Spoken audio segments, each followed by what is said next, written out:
Nós, como presbíteros, temos nos debruçado a respeito do que é a igreja e de como isso impacta, afeta a nossa vida como igreja. E há um bom tempo, lendo, orando, pensando, até que chegamos a esse produto final aqui, que vocês vão receber nessa hora. Muitas das coisas que nós vamos falar não serão novidades, porque vocês vão identificar, é verdade, isso tem acontecido. Mudanças radicais aparecem rapidamente, né? Quando há rupturas. Algumas rupturas aconteceram durante o processo.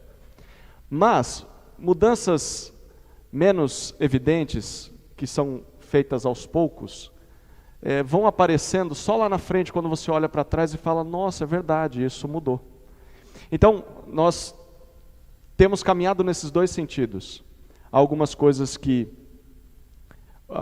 foram drásticas, outras que têm sido em doses homeopáticas, né? Como tomar uma medicação, você toma um pouquinho por vez, ou igual tomar sorvete, né? Não dá para tomar tudo de uma vez, é uma colherada por vez.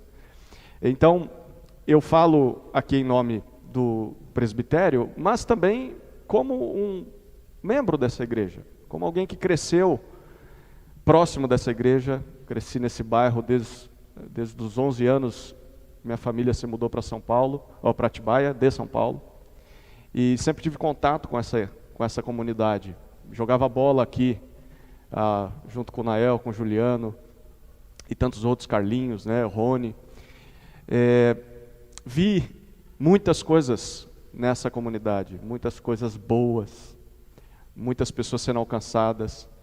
E falo como alguém que também vivenciou parte da história dessa igreja, não só depois que vim para cá como um presbítero, né, um pastor remunerado aí. Então, o que eu falo não é com um sentido de arrogância e nem com um coração de alguém que está fora da situação. Falo como alguém que está de mãos dadas e nós vamos caminhar juntos no que será tratado aqui. Já temos a projeção, a Juliana vai colocar para nós. Essa aula é um fechamento de um movimento que começou desde esse último nosso retorno, depois dessa segunda parada por causa da pandemia. As pregações de domingo à noite estão tratando sobre o povo de Deus e sobre sermos uma igreja simples. Na EBD nós temos tratado agora aos domingos de manhã sobre o que Deus espera da igreja, o que é igreja, sob definição bíblica. Então, nós temos tentado o máximo trazer citações de teólogos, de livros, tentando olhar para os textos bíblicos e ser honesto com os textos bíblicos. Então, essa aula é um fechamento, na verdade é um pré-fechamento, porque o fechamento mesmo vai ser domingo que vem. Domingo que vem nós teremos a presença de uma pessoa muito amada pela igreja, creio que pela maior parte aí da turma que é da velha guarda. Pastor Onéias estará conosco no domingo de manhã. Então já convido você a estar e a convidar os outros irmãos, né? E ele vai fechar essa série de aulas sobre igreja, tá? Então, de tudo o que nós falamos nesses meses, não perca domingo que vem. Porque domingo que vem é uma dobradiça, né? Uma chave que muda as coisas aqui, você vai entender por quê. Tá bom? E a série de pregações nós terminamos domingo que vem, com a última aí sobre a igreja sendo o povo de Deus, uma igreja simples. Bom, vamos lá. Então vamos entrar direto no assunto. Ao longo do percurso aqui eu quero abrir para que você fale, tá? Então, não se sinta constrangido, eu sei que com o microfone às vezes as pessoas ficam com mais vergonha, não precisa levantar, o Davi ou o Pedro aí, a Cris também, vão chegar aí até você com o microfone. Espero que seja um tempo de participação de todos. Bom, pode passar. Não passa não, volta antes que eles vejam. Já viram. Deixa eu falar um pouquinho sobre a pandemia. A pandemia nos obrigou a parar. Isso foi para todo mundo, né? Alguns pararam logo no início, outros pararam depois, mas todo mundo teve que parar em alguma coisa, né? Mesmo os trabalhos que não pararam, né? Em alguma área você teve de parar. E até a igreja parou no sentido de reuniões públicas. Por 2 vezes nós paramos. E nessa parada, que não era normal, né? Não era normal você acordar domingo de manhã e não ter o culto, né? Ou não era normal durante a semana você ter mais tempo em casa, talvez trabalhando em casa. E as pessoas descobriram que quando a gente para, a gente é obrigado a pensar. Por que parou? Parou por quê? E se parou, que oportunidade temos de repensar não só o trabalho, as coisas do lar, mas o rumo da nossa vida. Por que nós fazíamos o que fazíamos? Eu creio que muitas pessoas tiveram a oportunidade de fazer isso. E eu me lembro que lá no início, parou o futebol e aí eu não sabia mais o que fazer, porque eu jogo, a Tamires não gosta muito disso, mas jogo bola 2 vezes, às vezes 3 por semana. E isso me ajuda a pensar, enquanto jogo. E aí eu percebi que eu precisava fazer alguma coisa, e aí comecei a correr. E nas corridas e caminhadas, a cabeça ficava ali, e eu comecei a pensar bastante. Talvez você tenha tido uma experiência parecida de pensar bastante, por causa da parada. E nesse sentido, apesar das maldições que a pandemia trouxe para nós, todos nós temos experimentado as sequelas da pandemia. Nesse sentido, a parada foi boa. Não a pandemia, não o vírus. Esse vírus maldito, como diz Gideon. Mas a parada foi bênção. Bênção para que nós pensássemos. E nesse trabalho de pensar e de repensar o caminho que nós estávamos seguindo e para onde esse caminho estava nos levando, nós chegamos a algumas considerações como presbíteros. E essas considerações servem para tudo na vida, mas em especial considerações para a igreja. Agora pode passar, Ju. Então a pandemia diz: pare e pense. Que caminho você está seguindo? E para onde esse caminho está te levando? Queria te convidar a abrir em algumas passagens. A primeira é em Mateus capítulo 15. Nós estudamos essa passagem já num dos domingos à noite. É uma passagem dura, porém, se você quer ouvir sermões duros, basta ler os evangelhos. Jesus é conhecido pelas palavras de amor e ele tem palavras de amor de graça. Mas os sermões, uns dos sermões mais duros da Bíblia estão na boca de Jesus. Inclusive, ele é a pessoa que mais falou de inferno em toda a Escritura. E hoje em dia tem gente negando o inferno. Mas se você ler os evangelhos, o inferno estava sempre na boca de Jesus, no ensino de Jesus. Bom, mas essa aula não é sobre o inferno. Mateus 15 diz assim a partir do versículo 1. Então alguns fariseus e escribas vieram de Jerusalém até Jesus e perguntaram: por que os seus discípulos transgridem a tradição dos anciãos? Pois não lavam as mãos quando comem.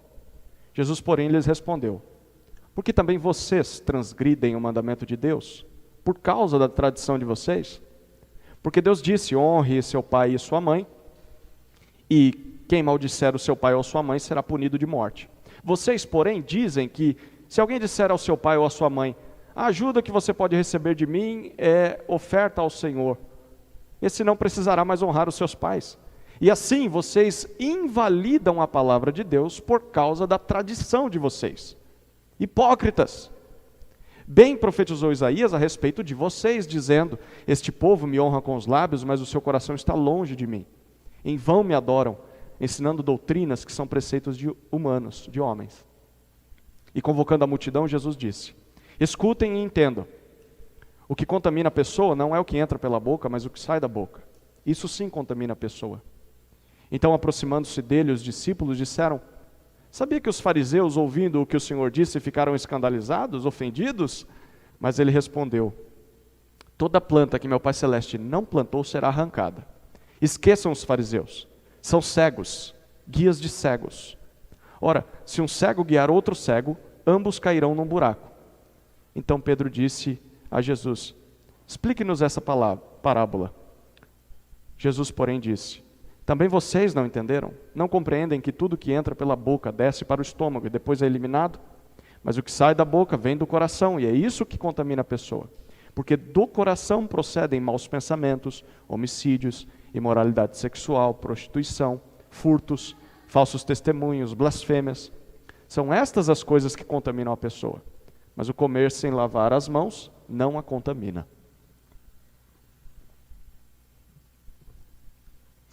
Um pouquinho mais para frente, no capítulo 23, versículo 13.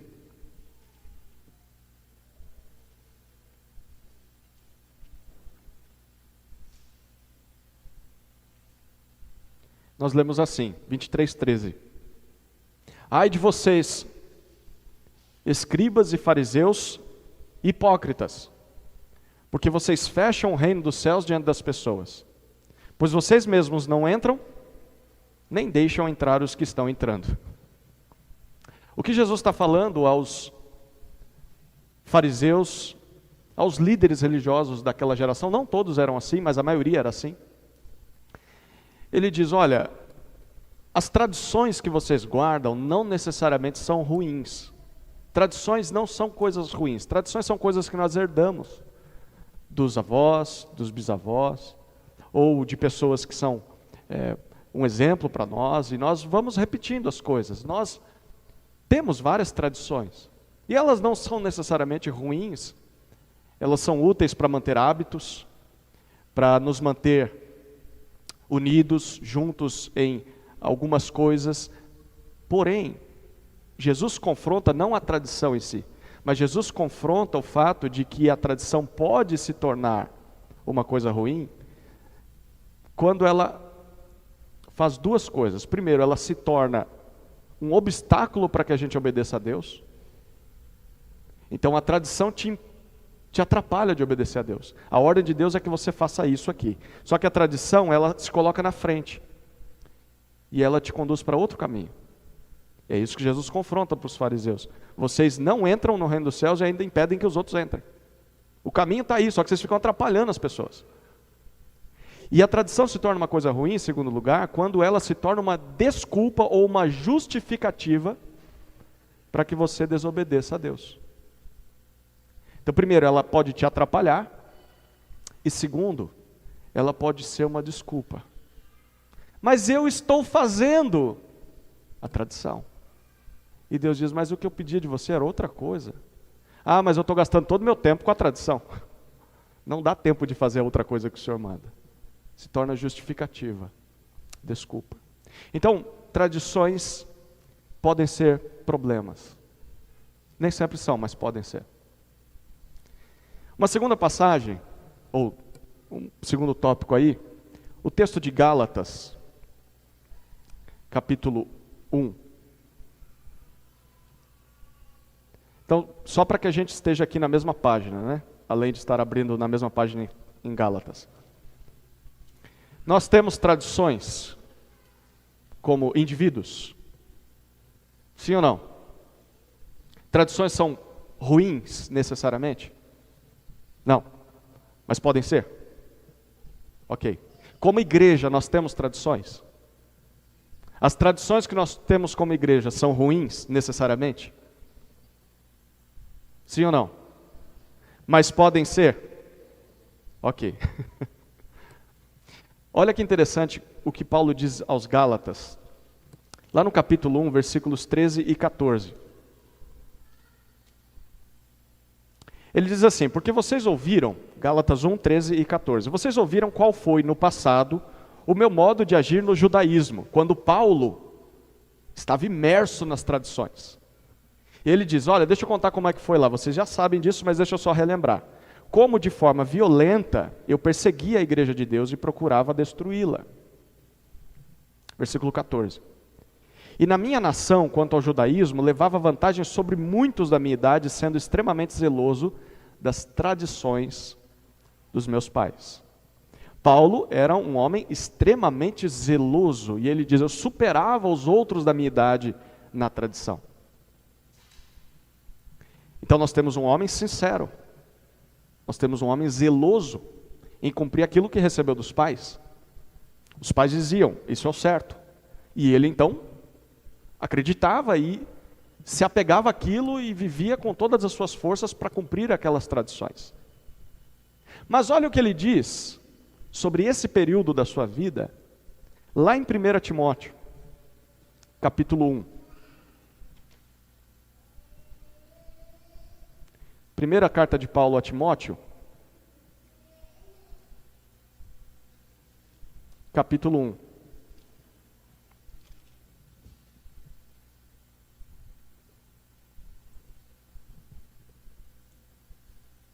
Versículo 12. Eu vou ler o 12, 13 e 14. Dou graças a Cristo Jesus, nosso Senhor, que me fortaleceu e me considerou fiel, designando-me para o ministério. A mim, versículo 13, que no passado, lá na época da tradição, era blasfemo, perseguidor e insolente. Mas alcancei misericórdia, pois fiz isso na... Qual que é a palavra que ele usa? Ignorância. E depois ele cita na incredulidade. Ele era bem religioso, mas era incrédulo. Interessante, né? E aí ele diz no 14, transbordou, porém, a graça de nosso Senhor com a fé e o amor que há em Cristo Jesus. O que Paulo está dizendo para os Gálatas, e depois ele enfatiza para a igreja em Éfeso, que era a igreja que Timóteo pastoreava, é que é possível nós sermos extremamente zelosos e sinceros em guardarmos uma tradição ou várias tradições que herdamos e ainda assim estarmos errados. Pela ignorância. Ignorância não é uma palavra necessariamente dura, né? A gente às vezes fala, essa pessoa é uma ignorante, né? Parece que é um xingamento, mas ignorância eu não sabia disso. Você desconhece sobre algo. E o que você conhece não é uma expressão da verdade. Então você acha que é a verdade, você se abraça aquilo e depois descobre, nossa, eu estava errado. Isso é ignorância. E Paulo diz, eu era ignorante quanto à verdade. Então é possível sermos sinceros, zelosos, fervorosos na tradição, mas ainda assim estarmos errados. E por fim, uma dose de sabedoria de Salomão, lá em Provérbios, um dos capítulos que mais falam sobre pensar, como tem sido o nosso caminho, Provérbios 16.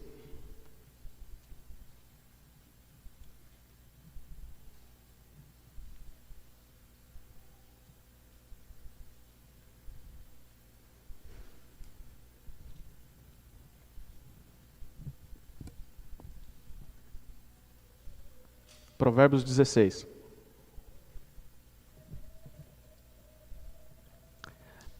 Eu vou ler alguns versículos desse capítulo, versículos 1 a 3. O coração do homem ou do ser humano pode fazer planos, mas a resposta certa vem dos lábios do Senhor. Todos os caminhos de uma pessoa são puros aos seus próprios olhos. Ela acha que está certa, mas o Senhor sonda o espírito, é Ele quem sabe se ela está certa ou não. Versículo 3. Entregue as suas obras ao Senhor, e o que você tem planejado se realizará.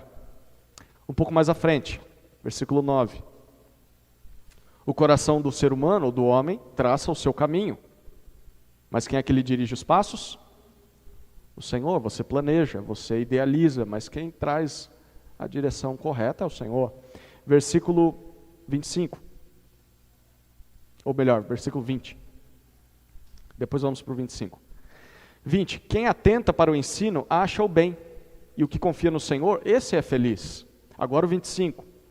Há caminho que parece direto ao ser humano, parece correto. Mas o fim dele é caminho de morte.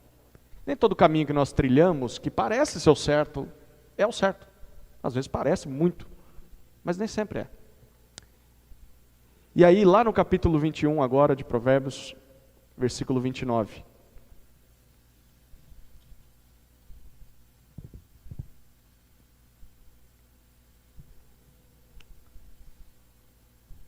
O ímpio aparenta determinação, mas o justo considera o seu caminho. Alguém tem outra versão?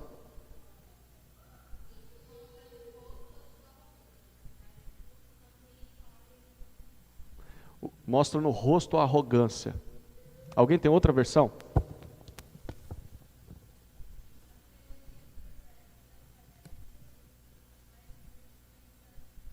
Teimosia, arrogância, aqui diz determinação, mas o justo, ele considera, ele pensa, será mesmo que eu estou no caminho certo? O tolo não, o tolo ele não pensa se está no caminho certo, ele simplesmente vai fazendo. E quando alguém critica, ele diz, não, você que está errado, eu estou certo, e ele se fecha aquilo ali. É sábio nós considerarmos o nosso caminhar até aqui. Sempre é. Sempre, em tudo. E para a igreja também. Para a igreja também. E nos questionarmos se é isso mesmo que Deus espera de nós. Eu não sei quem é o autor dessa frase, mas você já ouviu ela de alguma maneira. Se você fizer sempre as mesmas coisas, não adianta querer resultados diferentes. Se você sempre fizer a massa de bolo de chocolate, não adianta querer torta. Vai sair bolo de chocolate. Se nós constantemente percebemos que os nossos caminhos não avançam e nós não conseguimos os resultados que queríamos, é porque talvez algo no percurso está errado. Ou algo lá no início, no objetivo final, do porquê estamos fazendo tudo está errado. Então é sábio questionarmos, é sábio pensarmos. Só o tolo se fecha na sua própria opinião e diz, eu estou certo, todo mundo está errado, e é isso aí, vou para o resto da minha vida desse jeito. É sábio considerarmos. Dito isso, vou fazer um balanço de análise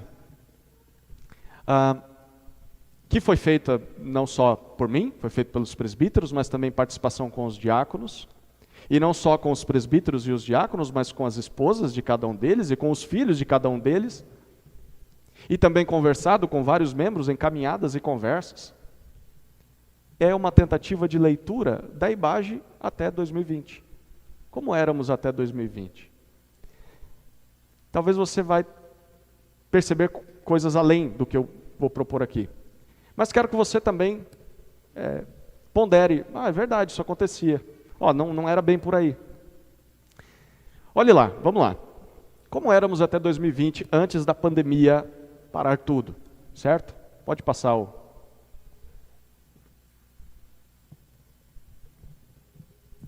Muitos ministérios. Só que, conversando com o Rafael, o Rafael falou, nossa, aqui é a descrição da maioria das igrejas no Brasil, né? As igrejas que eu já tive contato. E eu também concordei. Então, assim, isso não é muita novidade, não. Se você é de outra igreja, ou se você está assistindo isso aqui no YouTube, e é de outra região do Brasil, talvez você vai se identificar aqui. Porque isso aqui é bem comum. E o que a gente está fazendo aqui é um baita desafio. É confrontar isso e ver se é isso mesmo que Deus quer de nós. Primeiro, havia muitos ministérios. Sobravam ministérios e faltavam obreiros. E o que acontece é que sempre os mesmos estão servindo em mais de um ministério. Então, uma ideia nova, um ministério novo, quem que a gente vai usar? Sempre são as mesmas figurinhas carimbadas. Reunião de oração, EBD, música, domingo à noite, sempre essa turminha que está se envolvendo. E aí quando tem uma coisa nova, são as mesmas figurinhas. Mas se você fizer um levantamento, eu fiz isso com a lista de membros até 2020, e com cada ministério que cada pessoa tinha, apenas 47% dos membros da lista de membros, não estou falando de pessoas que frequentam, pessoas que são crianças, que estão conosco, não, só de membros, só 47% deles estão envolvidos em algum ministério. Menos da metade. E a outra metade? envolvido em nenhum ministério. Então só 47% da igreja, ou melhor, da lista de membros, se envolvia com as coisas. Em segundo lugar, muitas responsabilidades sobre os poucos envolvidos. Poucas pessoas fazem muita coisa e fazem há muito tempo. Talvez você está olhando agora para o seu passado e lembrando, nossa, desde que eu cheguei na igreja, eu faço um monte de coisa aqui. E eu não consigo parar. Eu até tentei às vezes, mas eu vi que ninguém mais faria.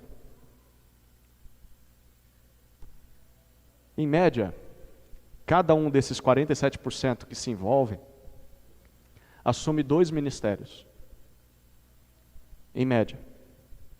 Aqui, talvez, aula para crianças e participar na música. Trabalhar na recepção e no estacionamento. Na mesa, dar aula de EBD. Isso toma tempo. Para cantar 3 músicas que o pessoal cantou aqui de manhã. Que horas vocês chegaram aqui? 7h50. 7h50. E isso só para amanhã. À noite vão chegar mais cedo. Então, você soma 1, 2, tem gente com 3, com 4 ministérios, que não consegue ter tempo nem para respirar. Muitos desses se sentem cansados, estafados. Eu não aguento mais. Tem gente ferida. E não só aqui, mas tem gente ferida. Ferida pelas demandas de muitas responsabilidades. Uma terceira área. É triste e é duro assumir isso, mas é a falta de envolvimento da maioria. Muitos são membros apenas de fim de semana. Só dão as caras no domingo à noite. E olhe lá, 2 ou 3 vezes por mês. Às vezes é uma vez por mês. A ponto de você não saber nem o nome daquela pessoa. Membro de fim de semana é algo que a igreja, do jeito que é no Brasil, proporcionou. Então uma pessoa vem uma vez ou outra para a igreja no ano e sai daqui com o sentimento de dever cumprido. Eu sou membro de uma igreja. Eu congrego, eu busco a Deus. Isso é parte da nossa herança católica. De que você pode ir para a missa uma vez no ano. Está tudo bem. Está tudo bem. Alguns destes aparecem bem de vez em quando, só porque sabem que se ficar muito tempo ausentes, vão ser cortados. Então não, eu não posso ser cortado da membresia, então eu tenho que dar as caras lá. O número de frequentes, de pessoas que vêm aos cultos, é diferente do número de participantes ativos da igreja. Mais ou menos 3 vezes mais. Então, nós temos um número de pessoas envolvidas na igreja, e o número de pessoas que vêm nas reuniões é 3 vezes maior do que esse número de pessoas envolvidas. Então, só esse pequeno núcleo de pessoas participa, e os demais vêm, sentam, observam as coisas, isso está diferente, e vão embora. É uma realidade. É triste, mas é. Apenas 34% dos membros, até 2020, se envolviam em algum ministério. Sem contar aqueles que não são membros. Ou seja, de cada 3 pessoas que estão na lista de membros, apenas uma se envolve em alguma coisa na igreja. De 10, só 3. De 100, só 30. Parece que a gente está fazendo um resumão da igreja evangélica brasileira, né? Até aqui, alguém quer comentar alguma coisa? Porque a gente vai avançar. Está revirando o estômago aí, né?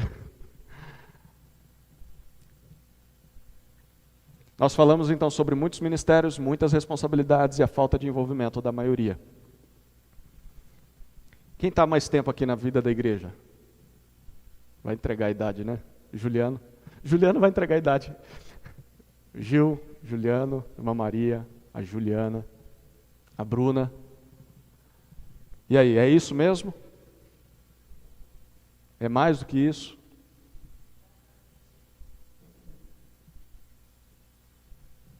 O Gil, quer falar?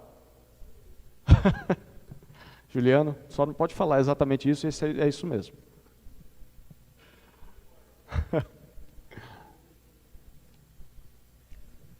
Tá chegando o microfone aí.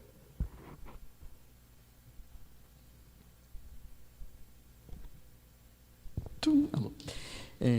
Eu não estava aqui em 2020, eu cheguei no comecinho de 2020, mas é a mesma realidade que eu enfrentei em outras duas congregações por onde eu passei.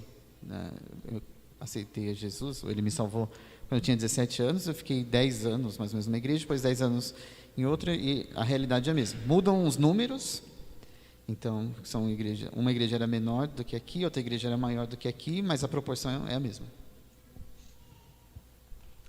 Alguém mais quer compartilhar aí a experiência?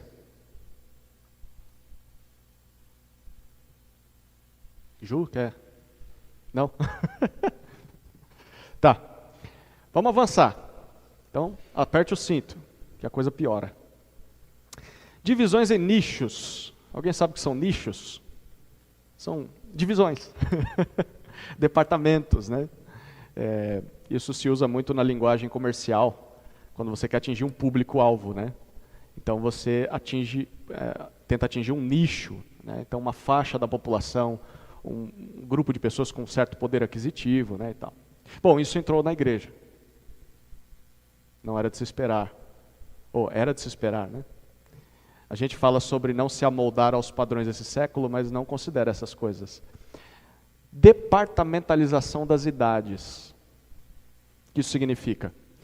Trabalho específico só com crianças, trabalho específico só com adolescentes, ou com juniores, trabalho específico só com adolescentes, com jovens, com adultos, com casais, com homens, mulheres e idosos. Ah, essas coisas são ruins? De novo, não. A tradição não necessariamente é ruim. Mas o que essa separação acabou produzindo? Acabou produzindo o seguinte, a dificuldade de interação dessas idades e dessas fases de vida quando todos estão reunidos. É muito comum pastores de jovens dizerem, eu tenho uma dor de cabeça, que é quando os adolescentes crescem, eles não querem se envolver com os jovens. Eles não querem sair do grupinho deles. E aí quando são jovens, não querem se envolver com os adultos. E aí quando se casam, não querem se envolver mais com os casados, eles querem continuar no grupo de jovens. É muito comum isso. De termos crianças que se acostumam com a vida de igreja, vindo desde os 3 anos de idade para uma sala de classe infantil, e aí quando ela já está com seus 6, 7 anos, ela não quer mais sair da classinha. Porque a igreja para ela é aquilo lá. Por que eu vou sentar do lado de um velho, do lado de uma pessoa esquisita, diferente de mim? Não, eu não consigo prestar atenção. Por que isso foi gerado? Por causa da departamentalização, da divisão em nichos. Ela tem o seu benefício, mas a gente não pode escolher só as coisas boas, as ruins vêm junto. E aí, há pouco relacionamento, há pouco conhecimento entre as pessoas, há pouca amizade, há pouca comunhão entre todos. Apenas alguns experimentam isso, só poucos. Aí nós temos mais um tópico que é muita correria. Atividades a todo momento, quase todo dia. Visitei o pastor Onéas essa semana, que a gente pegou 10 dias de folga, e ele foi lembrando aí da época dele aqui, que tinha o ANSE no sábado e tal. Ele falou, Zé, tinha programação todo dia, e às vezes eram 2, 3 no dia. E aí o que acontecia? Tudo isso que a gente falou, mais isso aqui. Muitas pessoas tinham que escolher o que iam fazer, né? Então, você não consegue estar todo dia aqui. Então, havia uma concorrência entre os ministérios, né? Eu queria que todos os casais estivessem na reunião de casais no sábado. Mas tem 2 casais que vão se envolver com as crianças na sexta. E agora? E eles vão escolher entre a reunião de casais e a reunião de crianças. E aí você fica nessa, né, de qual oferece a melhor vantagem para que a pessoa participe. Muita coisa. Parece ser muito bom, né? A igreja cheia de atividade. Parece. Parece. Porém, não há folga. Não há folga para si mesmo, não há tempo livre para a família, não há tempo livre para fazer os seus projetos pessoais. Só igreja, igreja, igreja. A ponto das crianças dizerem, vamos levar um colchão para a igreja, para dormir lá, porque papai e mamãe só ficam lá. E aí a gente tem pouco crescimento numérico. Até 2020, a igreja se envolveu com vários projetos. A UANSE, como eu citei, foi um deles. Mas considerando os últimos anos, não toda a história da IBAGE, os últimos anos, até 2020, pouco ou quase nenhum envolvimento com o bairro ou com a cidade. A ponto de termos ficado fechados por 2 ou 3 meses na primeira parada e na segunda, e ninguém nos procurar. Ninguém ligou. Ninguém perguntou, vocês estão fechados? Mas e isso que vocês faziam pelo bairro, vocês vão parar de fazer? Não, nós não fazíamos nada. Teve gente que veio fazer a entrega aqui, encomenda, de itens assim para computador e tal, e eu ficava por aqui. O rapaz vinha entregar e falava, isso aqui é uma escola? Eu falei, não, isso aqui é uma igreja. Ele falou, nossa, eu entrego o tempo todo aqui, nunca tinha parado para pensar. Nunca tinha visto. O que é isso aí? Não tem envolvimento. A necessidade, isso vocês vão identificar facilmente, a necessidade de se cobrar do púlpito que as pessoas convidem visitantes. Gente, cadê os visitantes? Ninguém convida ninguém. Sempre as mesmas figurinhas carimbadas. A gente tem que convidar os nossos amigos, nossos vizinhos. Isso é jargão de pastor, né? Todo pastor diz isso. Há pouco ou quase nenhum evangelismo da comunidade. Há poucos convertidos ou batismos, entre aspas, de fora nos últimos anos. Quais são os batismos dos últimos anos? São de filhos de crentes.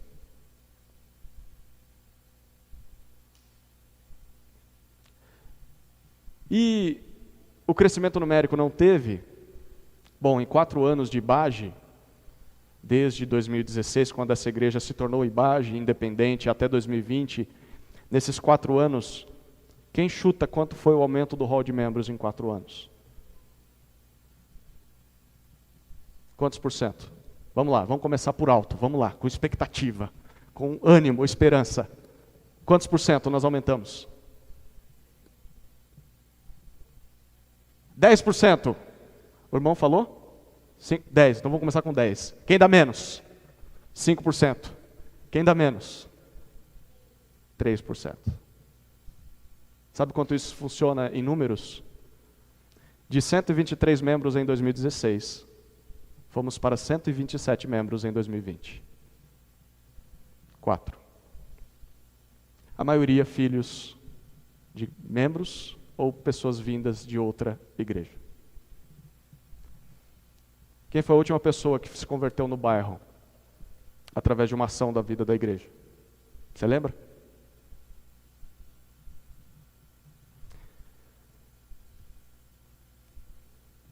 E aí tem um 7º tópico que é muito sensível e não tem o que fazer.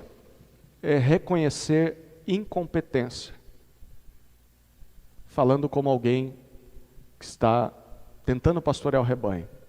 É simplesmente dizer, não dá. É humanamente impossível. E eu vou explicar o que é a falta de cuidado para com todos. É humanamente impossível cuidar de todos. O pastor Onésio vai falar muito sobre isso na semana que vem. Mas se você parar para pensar, nem Jesus cuidou de todos. Ele não curou todas as pessoas que estavam ao seu redor. Ele não discipulou todos os que o buscavam. Ele escolheu 12. Dos 12 ele enfatizou 3. E dos 3 ele tinha um que era o mais próximo. Não dá para cuidar de todo mundo. Uma pessoa não consegue. Jesus não fez isso. E ele está querendo ensinar alguma coisa para a gente com isso. Então muitas vezes a igreja cria uma expectativa muito alta para com o pastor ou os pastores que a pastoreiam. De que ele tem que cuidar de todo mundo. Ele tem que me visitar toda semana, ele tem que me ligar sempre, constantemente, mandar mensagem, lembrar de mim, tem que fazer alguma coisa. E do mesmo jeito que uma pessoa pensa assim, a outra está pensando do mesmo jeito, e a outra também, e é uma expectativa que se coloca messiânica sobre o pastor. De salvador, de redentor, daquele que ajunta os pintinhos, né, como uma galinha que... Deus diz, eu tentei fazer isso com Israel não quis. Bom, falta de cuidado para com todos. São muitas ovelhas para pouco pastor ou poucos pastores. Mesmo sendo uma igreja com 120, 130 membros. Poucos, e talvez aqui eu vou falar muito ao seu coração, porque poucos realmente são cuidados pastoralmente. Talvez você esteja dentro de si dizendo, é verdade, eu nunca tive assim um cuidado pastoral. E eu não quero nem que você pense em outros pastores, eu quero que você pense em mim mesmo. Você diga, o Zé nunca fez isso aqui comigo. Seja sincero nos seus olhares. Realmente, eu sei disso. E não é fazer uma visita para ter uma refeição na sua casa, é sentar do teu lado, conhecer teu coração. Poder chorar com você, poder se alegrar com você, poder fazer uma coisa divertida com você. Eu não consegui fazer isso com todo mundo. Inclusive, em 3 anos, que se completou em início de agosto, na IBAGE, eu não consegui visitar todos os membros ainda. Visitar. Quem dirá pastorear? É uma realidade. Apenas aqueles que se aproximam mais acabam sendo cuidados mais. Não dá para discipular todo mundo sozinho. Não dá. Se você começou a discipular alguém, você percebe, isso aqui dá trabalho. Eu vou ter que me dedicar a essa pessoa. Agora imagine você discipular 130 pessoas, não vai conseguir. E alguns sequer são procurados ou pastoreados. A sua vida inteira de igreja eu nunca tive contato com o pastor. Eu tomei café com um irmão recentemente, e ele disse, olha, a minha história de igreja, eu nunca tomei um café com meu pastor, ou os pastores que eu tive. E eu disse, ali no café com ele, falei, pois é, tem um monte de ovelha lá na igreja que eu também nunca tomei café. E que provavelmente está falando a mesma coisa, porque não dá para cuidar de todo mundo. E tem gente que simplesmente não é pastoreada, não é procurada. Às vezes é só quando surge um problema, né? Ou a pessoa entrou em pecado, ou ela está muito ausente, e aí então o pastor bate na porta lá. Eu já até sei o que ele quer. Ou é pedir o dízimo, ou é dizer que eu vou ser excluído se eu não aparecer. Ou pessoas são pastoreadas quando pedem ajuda. Geralmente quando é tarde demais. Quando o pastor sabe a situação já tomou uma proporção e já não tem muito o que fazer. Né? Colocar band-aid em alguém que tem a fratura exposta. Bom, esse é um problema. Há solução? Há esperança. E a gente vai descobrir isso daqui a pouco e mais no domingo que vem. Amadurecimento limitado. Em geral, há pouco amadurecimento dos membros. É triste dizer isso, mas você vai ter que concordar comigo. Que ensino não falta. Ensino de qualidade, essa igreja tem e tem há muito tempo. Muito tempo. Eu diria desde que ela nasceu. Gente boa que ensinou aqui. Conteúdo bom que foi dado. Então sempre teve ensino bom, ensino forte, bíblico. Essa igreja não tem a história de divisão por causa de heresia.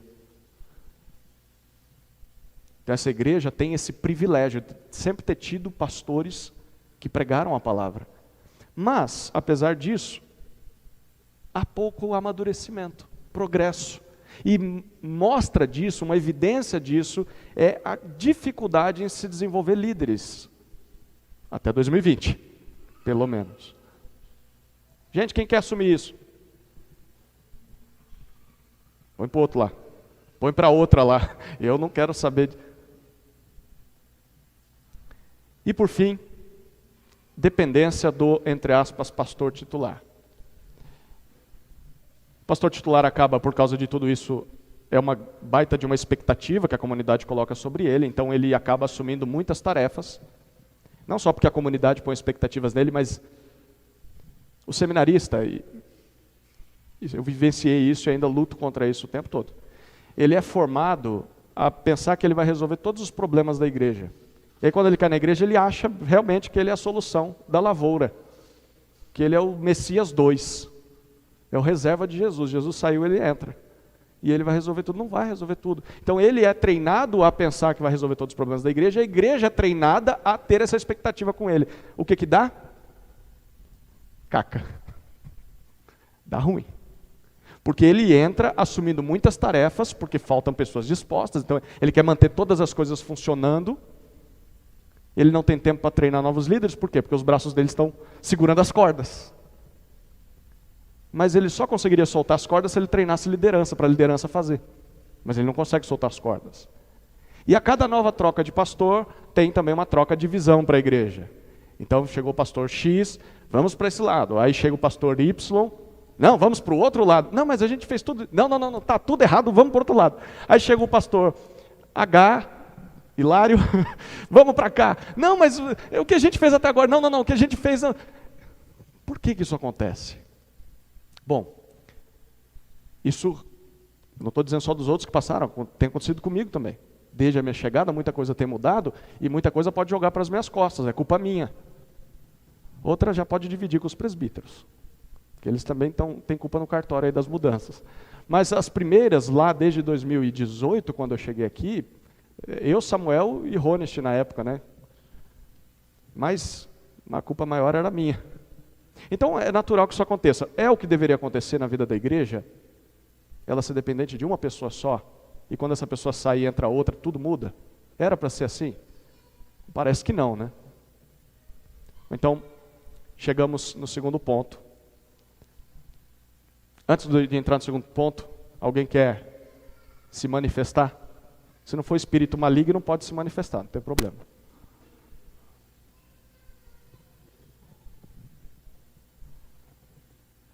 Faltou alguma coisa nessa lista?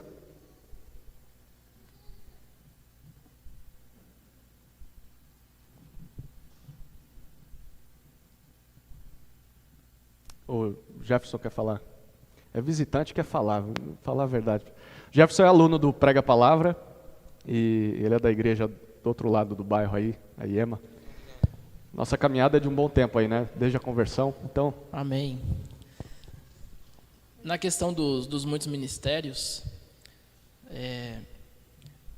e aí mesmo o que você disse, muitas poucas pessoas fazem parte de muitos ministérios, e isso reflete também na vida financeira da igreja, porque, pelo menos para algumas igrejas que não têm como subsidiar os ministérios pelo caixa da igreja em si, os irmãos que fazem parte acabam tirando do bolso para poder ajudar e sustentar aquele ministério.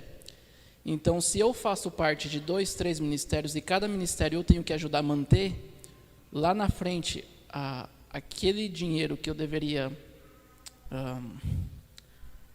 que me ajudaria a sustentar como oferta para a igreja em si, vai ser difícil. Por quê? Porque eu tive que desembolsar lá atrás para poder manter os ministérios na qual eu faço parte.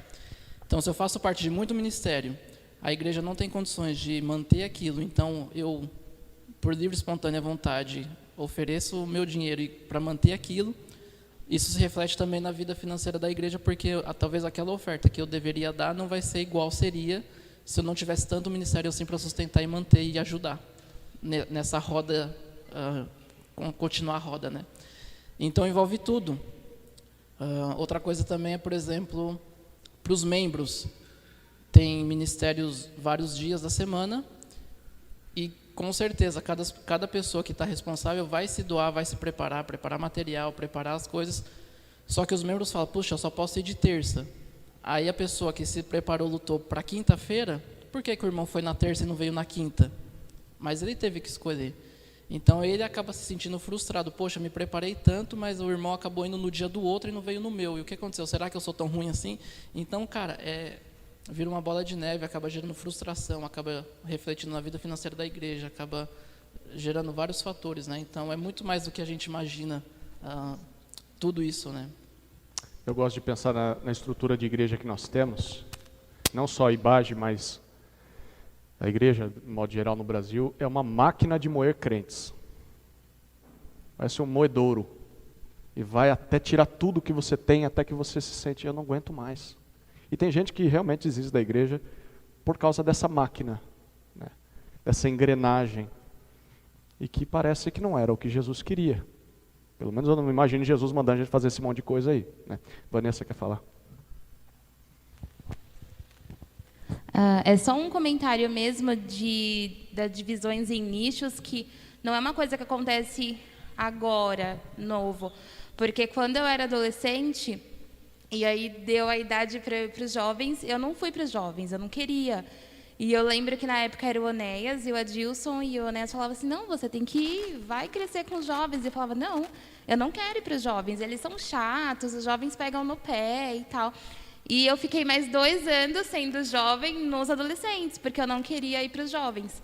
E os adolescentes tinham essa visão dos jovens, que não era legal. E aí eu lembro que teve uma época que juntou tudo, não era mais jovens e adolescentes, e era muito frustrante para os adolescentes. Nossa, tem que ir para o culto com os jovens, que chato. E não que eu seja muito velha, mas hoje eu tenho essa visão diferente. Assim, eu gosto de passar tempo conversando com a irmã Maria, coisa que eu jamais faria quando eu era adolescente, porque era realmente cada um com a sua idade, e a gente não tinha tempo para conversar e trocar experiência e ver o quanto eu posso aprender com a irmã Maria, ou a irmã Maria pode aprender alguma coisa comigo. E então não é uma coisa de agora, é uma coisa que já vem de muito tempo, assim.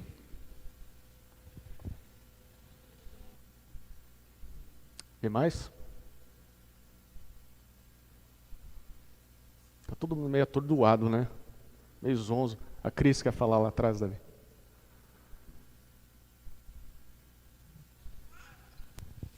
Eu vou na igreja desde os 7 anos e eu fui em diversas igrejas evangélicas, todas muito parecidas com esse quadro de poucas pessoas fazendo muitas coisas, mas algo que eu vejo que é muito forte é o fato de a gente não sentir pertencimento, sabe? Assim, de realmente pegar e falar assim, não, mas eu preciso fazer, eu preciso participar, senão a igreja, quanto estrutura, não vai acontecer, as coisas não vão ser feitas. Não, assim, por muito tempo eu vivi dessa forma. Assim, eu ia na igreja, assistia o culto e ia embora. Então, assim, às vezes eu durante muitos anos eu acho que era isso mesmo. Assim, não tinha sentimento de pertencimento. Ou de uma necessidade, assim, eu preciso fazer, eu preciso participar, é importante, é necessário, eu vou crescer, a igreja vai crescer. Não tinha esse sentimento.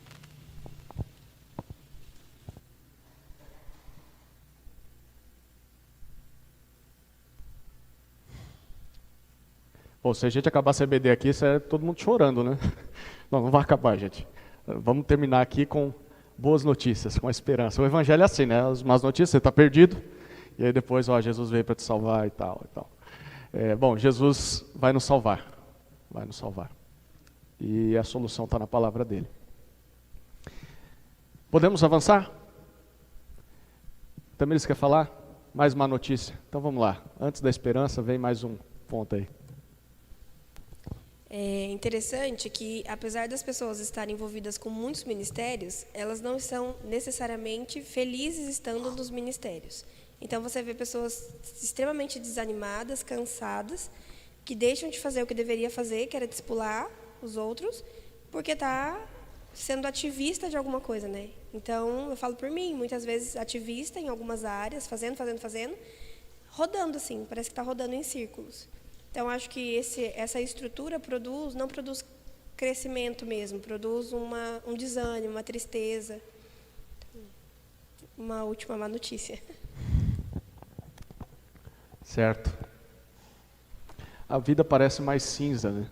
Já é cinza lá fora, acidentada, meio esquisita, e aí você chega aqui, a mensagem do Evangelho parece que é linda, é bela, é multicolorida, e produz vida, mas aí quando você olha para a comunidade, você fala, mas é muito parecido com as coisas lá. Cadê aquela vida que eu vejo quando eu leio as páginas da Bíblia?